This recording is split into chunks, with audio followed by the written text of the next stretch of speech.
want to talk about the concept of training discipline. Now, this is the idea that can be summed up as when you're in the training environment, you want to have enough discipline to not do what behooves you only in the training environment. Now, while that may seem obvious, if we're in the training environment, we're supposed to be getting ready for the real world, not just trying to perform very well in front of a piece of paper, a piece of steel with our firearms training, or against a heavy bag if we're doing our unarmed striking training. But it seems like a lot of people really miss that point when they're actually getting their reps and when they're trying to seek the highest level of skill performance. What we really want to seek is the highest possible level of practical skill application in the real world.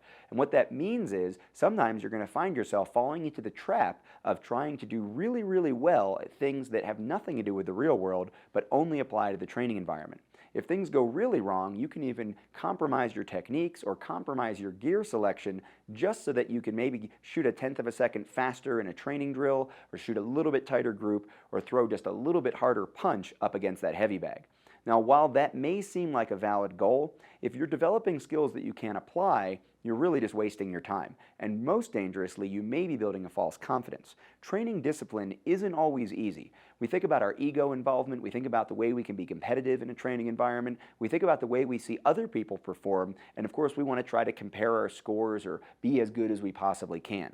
And in an ego or competitive driven environment, that makes a lot of sense. But when it comes to life and death skill development, developing skills that you're going to need in a chaotic and surprising event, defending yourself or others that you care about, you don't want to get sucked into that trap of wasting a bunch of time making yourself feel good about isolated skill performance that really doesn't have any real world correlation. So use some training discipline when you pick your gear, when you pick your techniques, when you pick your tactics, and most importantly, when you're on the range, you're in the gym, or wherever you're getting your training, to make sure that your real world application is what you're focusing on.